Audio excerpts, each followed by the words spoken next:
Komentar menohok Mahfud MD saat polisi tangani kasus Vina Cirebon. Ex-Menteri Koordinator Bidang Politik Hukum dan Keamanan, Menko Polhukam, Mahfud MD menilai polisi serampangan dalam menangani kasus pembunuhan Vina dan Eki di Cirebon, Jawa Barat.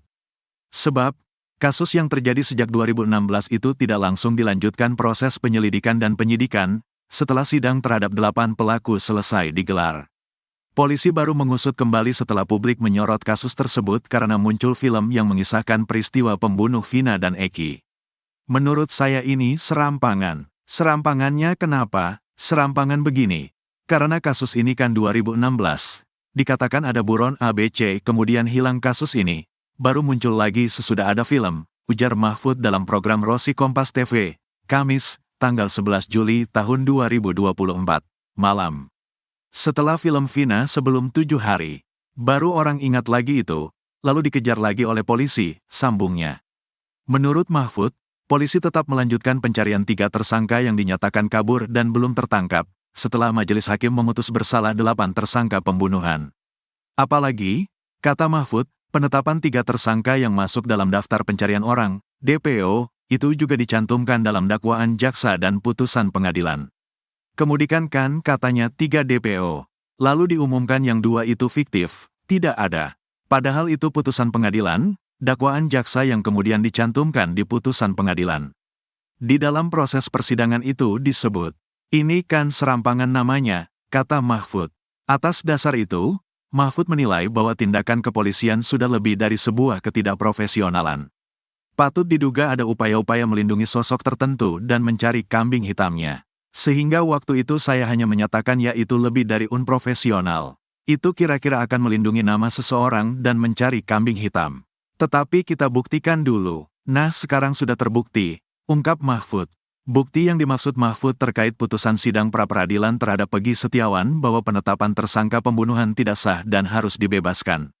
Diberitakan sebelumnya, dalam amar putusannya dibacakan pada Senin, tanggal 8 Juli tahun 2024, Hakim Tunggal PN Bandung Eman Sulaiman mengatakan, gugatan itu dikabulkan karena tidak ada bukti Peggy pernah diperiksa oleh Polda Jawa Barat sebelum ditetapkan sebagai tersangka.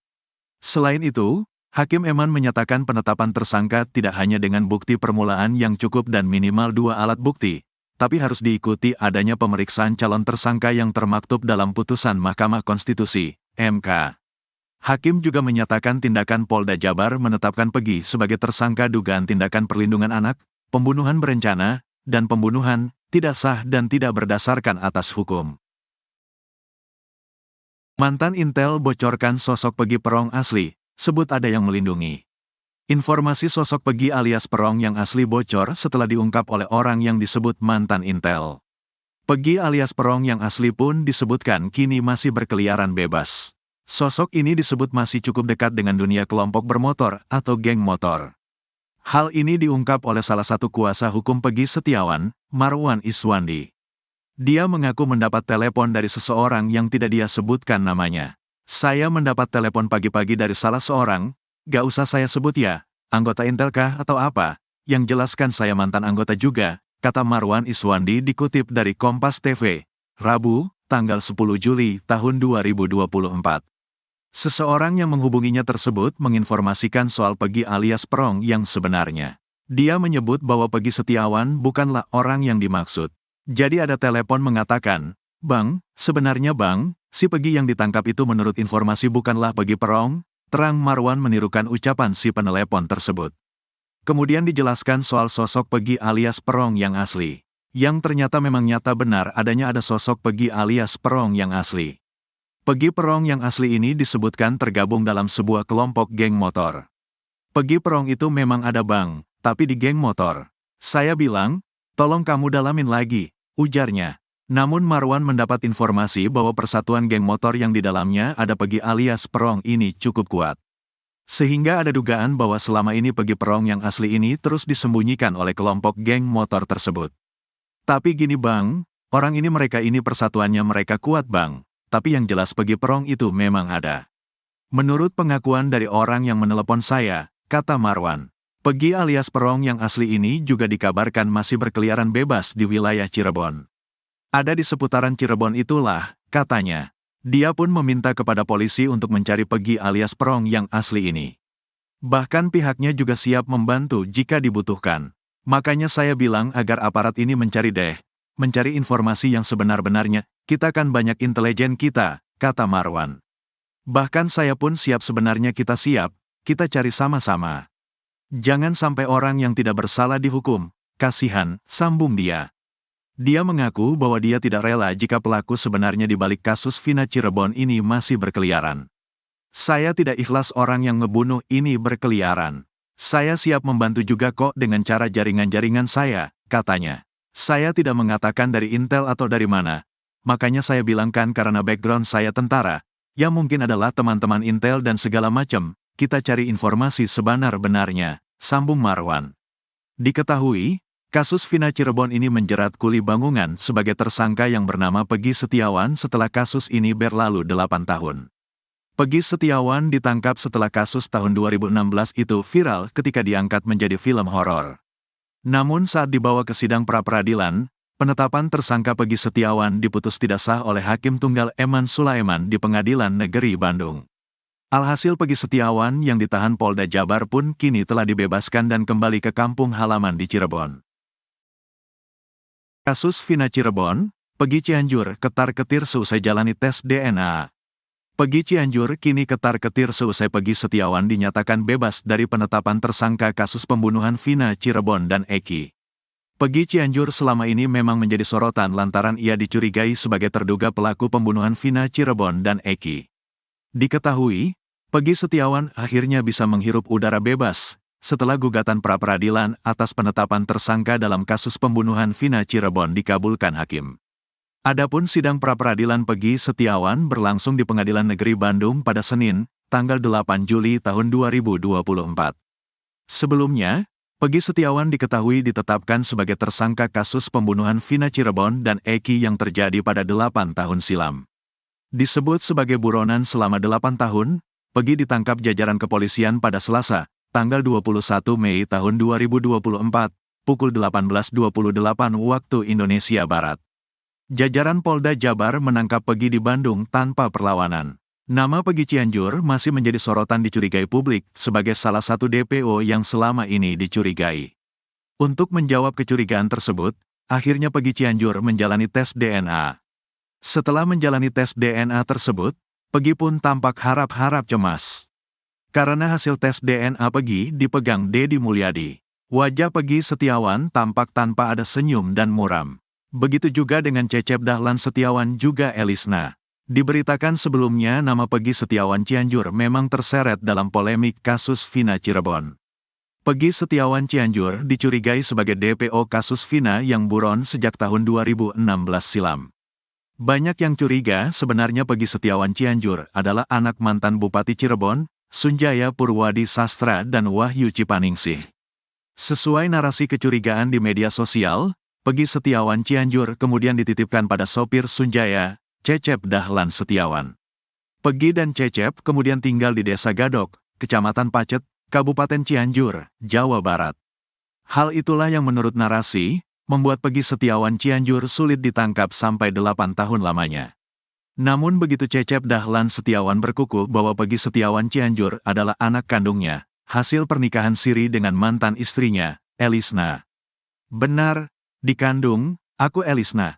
Elisna mengaku menikah dengan Cecep Dahlan Setiawan tahun 1995, saat usianya 15 tahun. 2 tahun setelah menikah, Elisna mengandung Peggy Setiawan Cianjur. Demi bisa membuktikan itu, Deddy Mulyadi memfasilitasi keluarga Cecep dan Peggy Cianjur untuk melakukan tes DNA. Semua biaya tes DNA Peggy Setiawan Cianjur bahkan ditanggung Deddy Mulyadi. Sampai akhirnya Peggy Setiawan Cianjur menjalani tes DNA di Ganos Laboratorium, Jakarta pada Senin, tanggal 8 Juli tahun 2024. Dalam video yang beredar di TikTok, Cecep Dahlan Setiawan, Peggy Setiawan Cianjur dan Elisna ternyata didampingi langsung oleh Deddy Mulyadi. Demul, sapaan karibnya, mengaku menyaksikan langsung pengambil sampel tes DNA Peggy Setiawan Cianjur, Cecep dan Elis. Saya menyaksikan, pertama bapaknya dulu, lalu ibunya, baru Peggy, kata Deddy Mulyadi. Kata Deddy Mulyadi, Hasil tes DNA Peggy Setiawan Cianjur keluar pada Senin tanggal 15 Juli tahun 2024. Nanti hasilnya Senin depan, seminggu hasilnya saya yang ambil. Bikin surat kuasa pengambilan, kata Demul.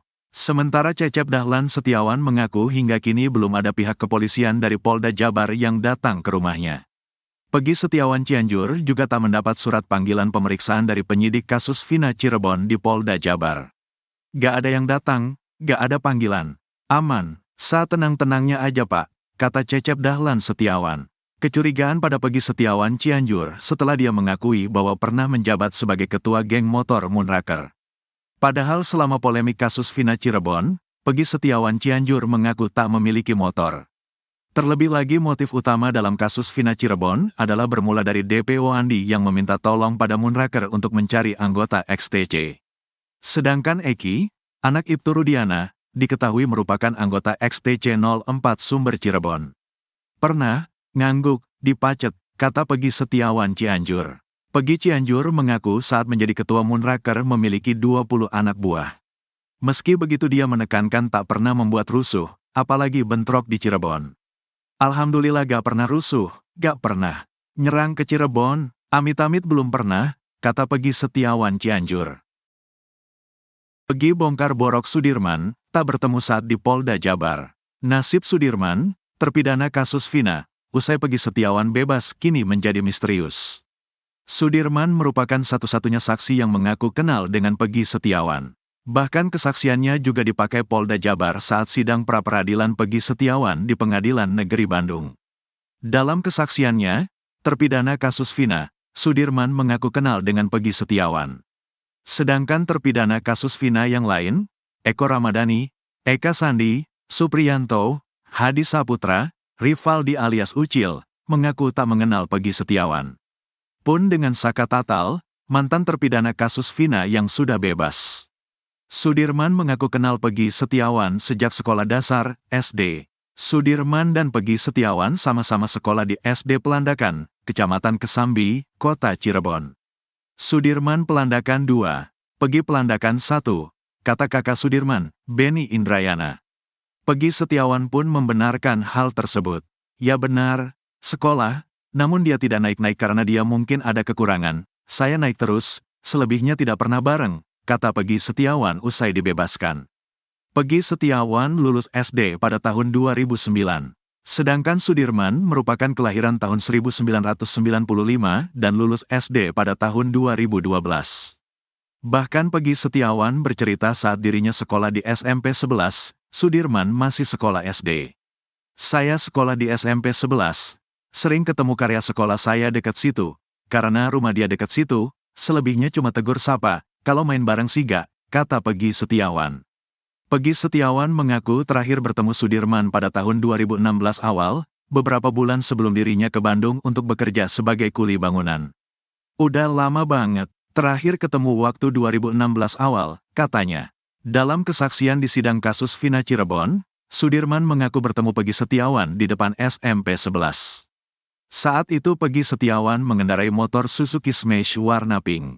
Mereka kemudian menenggak minuman beralkohol jenis ciu. Kesaksian Sudirman ini pun dibantah keras oleh Peggy Setiawan. Peggy Setiawan menegaskan dirinya tak pernah mengonsumsi minuman keras. Saya bantah itu, saya sama sekali tidak pernah minum alkohol, itu adalah bohong dan keterangan palsu, kata Peggy Setiawan. Meski menjadi saksi dugaan keterlibatan Peggy Setiawan di kasus Vina Cirebon, namun Sudirman tak pernah muncul. Peggy Setiawan mengaku tak pernah bertemu Sudirman di tahanan Polda Jabar. Sama sekali belum pernah, kata Peggy Setiawan.